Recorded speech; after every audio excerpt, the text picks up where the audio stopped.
Ketika itu ada seorang perwira baru di Batalion Armet, namanya Sadiman Paino.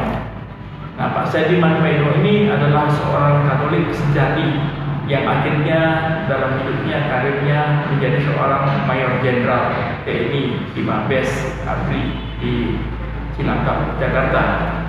Nah, bersama dengan Bapak ketika itu mulai mengembangkan sasaran, tentunya tahun 65-an adalah korban-korban dari G30S PKI. Maka dibukalah gereja di Namorabe, di Salangtungir, di daerah-daerah lain dikembangkan. Nah, kemudian di dalam perkembangannya gereja ini makin lama makin berkembang dan terus berkembang. Pastor Abu Bornok digantikan oleh tenaga muda, Pastor Pius Datubara, yang kemudian akhirnya menjadi Uskup Agung di Medan.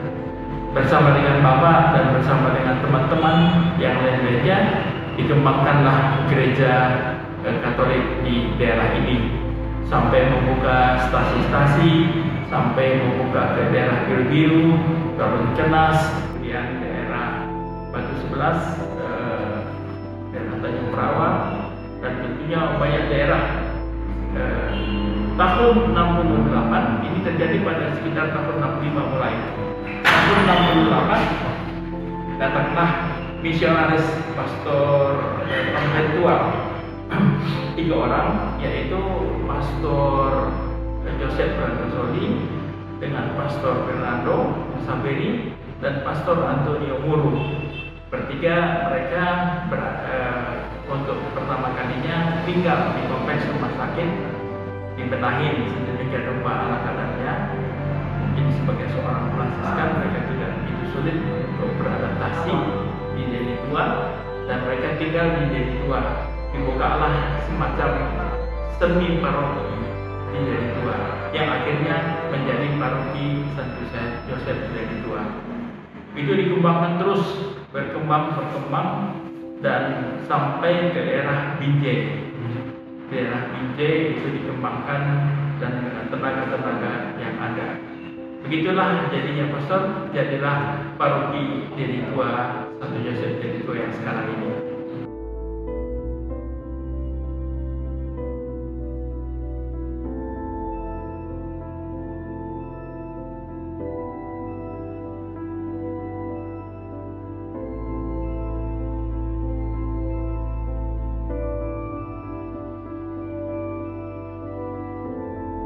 Satu hal yang saya ingat ketika gereja lama dirubuhkan, saya masih ingat jelas sekali Pastor Yosef menangis ketika itu.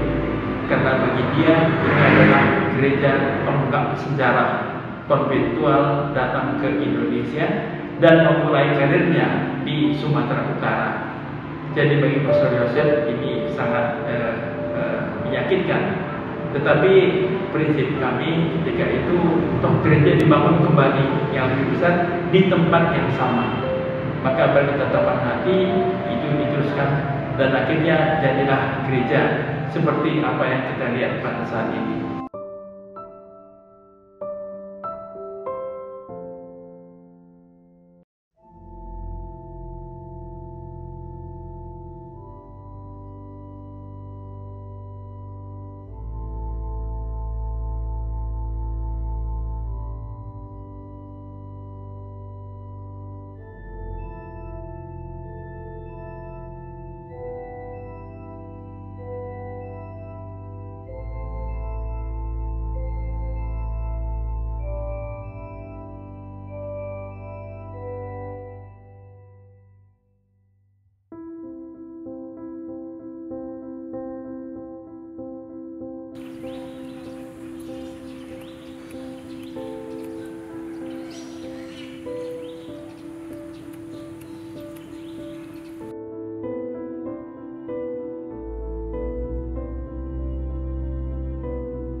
Gereja ini akan berkembang terus karena saya tahu bagaimana asal usulnya gereja ini yang digerakkan oleh umat langsung berakar di Deli Tua ini tidak sekedar tumbuh kembang saja, tetapi memang berakar di tengah-tengah masyarakat di Deli Tua ini.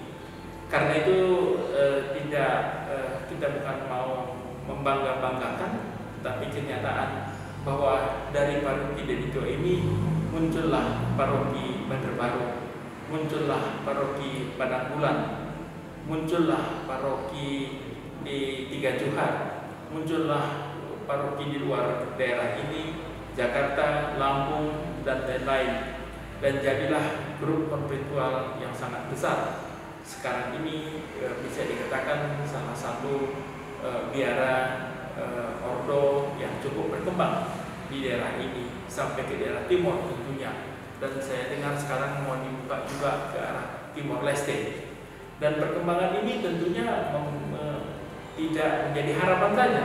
Saya sangat berkeyakinan teguh apabila prinsip-prinsip Fransiskan konventual tetap dilaksanakan oleh para pastor dan para pengikut, maka gereja ini pasti akan berakar dan akan berkembang lebih cepat lagi ke depannya. Saya berharap tentunya kita semua berdoa supaya para pastor kita, para perater kita yang ada tetap setia dalam panggilannya supaya tetap berkembang. Saya yakin pasti berkembang di bawah kepemimpinan dan kegembalaan Saudara Nina Konventual. Terima kasih Pastor.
pembuatan pupuk ini menjadi satu momentum karena begitu sangat antusias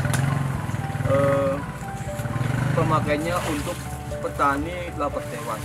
Maka muncullah ide bagaimana supaya pupuk yang kita buat ini dapat dipergunakan untuk para petani, khususnya umat paroki Santo Yosef di Tuban.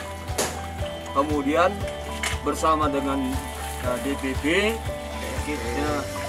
DPP, PSE, dengan tim kita bicara dengan pastor paroki, pastor Simon Smith, menyampaikan ide ini. Ya, ide ini itu sekitar bulan Maret, ya, sebelum merebaknya COVID-19. Kemudian pastor paroki dengan tim, ada beberapa pastor, mereka ambil kesimpulan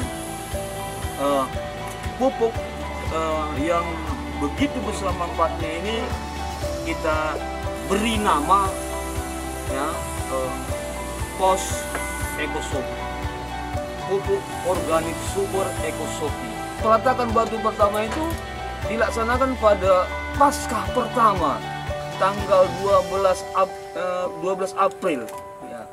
Dan 1 minggu mengerjakan dengan ukuran ini yang ukuran 12 x 8 meter ini hanya 1 minggu, dan tepat pada perayaan pesta kerahiman ilahi, sesudah Paskah, dan di situ sudah direncanakan juga pesta emas 50 tahun berdirinya gereja paroki Santo Yosef di Tua, ya, pada tanggal 19 April. Jadi begitulah kira-kira, ini semua bukan dirancang sedemikian rupa, dihitung tanggal sekian, tapi itu mengalir begitu saja, sehingga kami pun kegiatan unit karya PC Paroki Dilitu ini semacam rahmat yang luar biasa yang kita alami, yang diberikan oleh Tuhan khususnya untuk Paroki Dilitua, ya, dan umat, ya, umat Paroki Dilitua, dan juga dorongan yang begitu kuat, ya, yang sungguh diperhatikan oleh pastor paroki, bagaimana supaya perekonomian umat itu meningkat dengan menggunakan pupuk ini. Begitu kira-kira.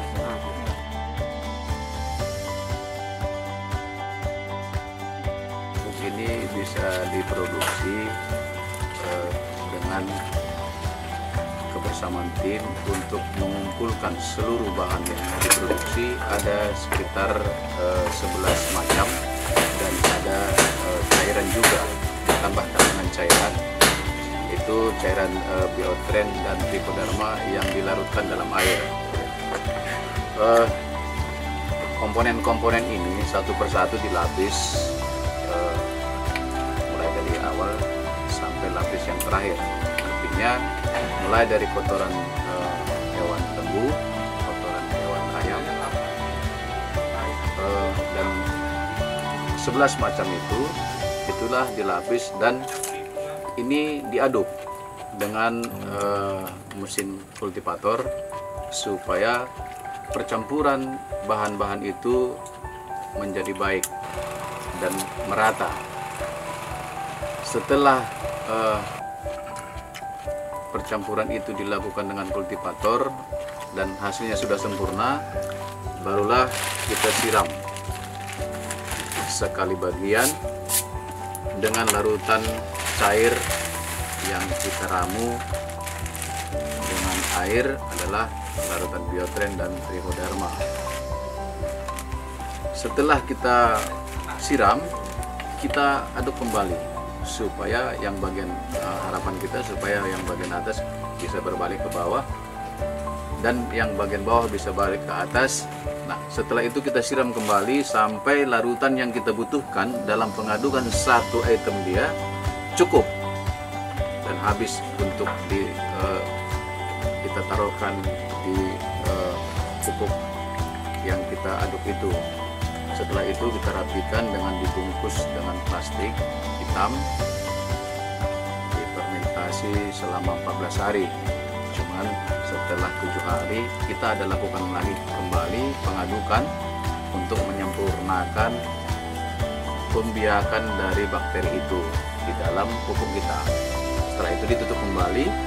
Setelah ditutup, kita tunggu sampai 7 hari, barulah kita lakukan pemakinan. Setelah dipacking, itulah yang kita pasarkan kepada para petani kita.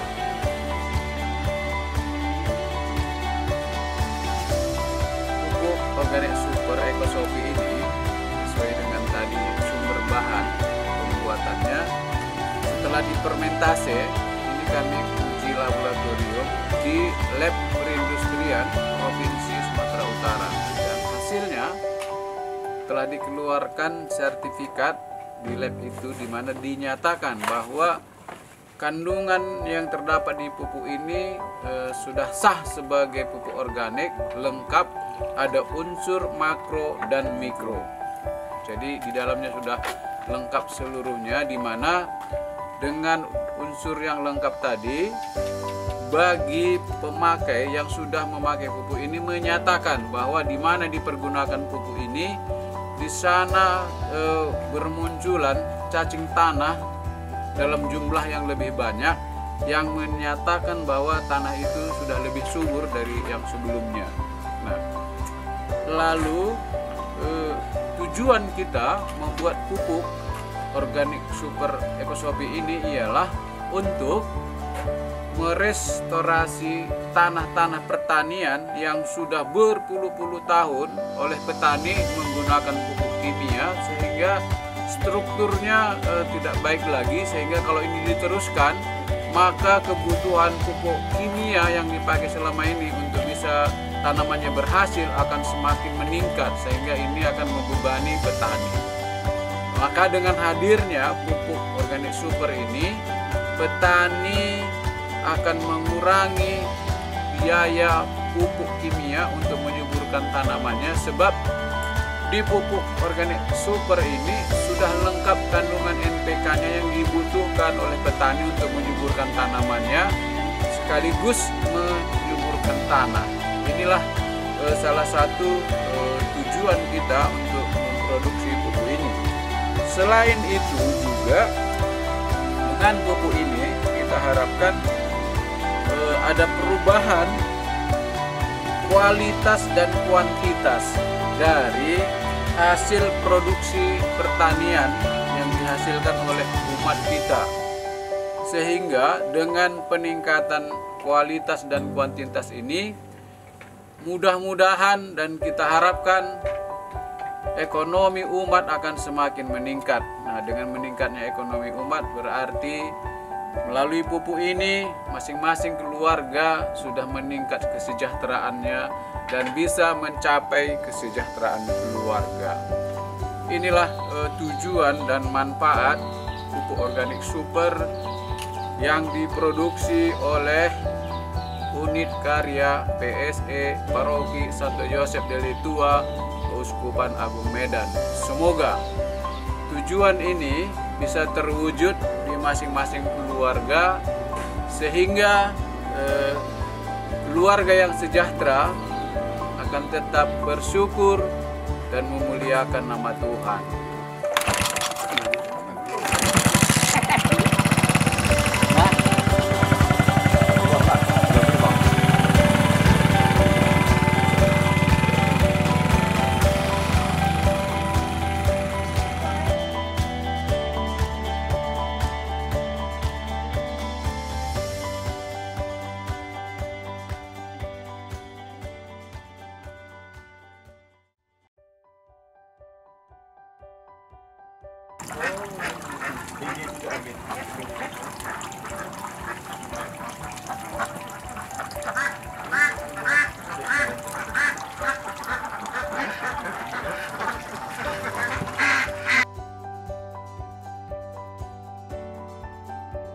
Awalnya dulu ternak bebek ini dibuat, Pastor, sehubungan dengan merebaknya virus ASF yang menyerang ternak babi, Pastor.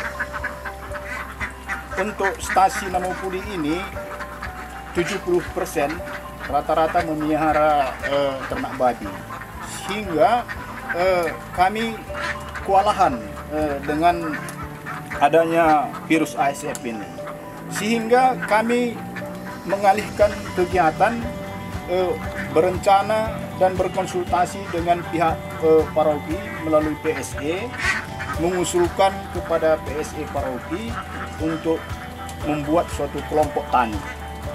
Dari kelompok tani yang kami bentuk ini, Pastor, diarahkan oleh PSE paroki Deli Tua untuk beternak bebek. Target kami ke depan, Pastor, sehubungan dengan kami perhatikan perkembangan daripada produksi bebek ini, kami akan rencana untuk target ke depan untuk menambah jumlah populasi ternak kita. Kami telah berdasarkan hasil rapat kami bahwa untuk di tahun 2021 kami akan menambah jumlah bebek kami, kemungkinan besar kalau Tuhan mengizinkan 2 kali lipat dari ini. Itulah target kami supaya nanti, karena kalau dengan kapasitas yang sekarang ini ya bisa kita hitung berapalah kira-kira penghasilan yang bisa menambah kesejahteraan daripada anggota khususnya. Ya, kemungkinan ke depan juga kami akan mengembangkan secara pribadi dengan pribadi kepada masyarakat ataupun katakan umat stasi Santo Tersius Mamukulli. Untuk perlu juga kami sampaikan, Pastor, secara pribadi untuk saat ini sudah ada 4 lokasi peternakan bebek di stasi kita untuk bertambah. Dengan jumlah populasi yang ada kisaran, ada yang 200 ekor per orang, ada yang 400 ekor, ada yang sekitar 150, ada yang 300. Itulah setelah adanya kelompok ini di sini, Pastor, sehingga membawa nilai positif kepada umat yang ada di stasi Santo Tersius.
Dan 1 gereja paroki.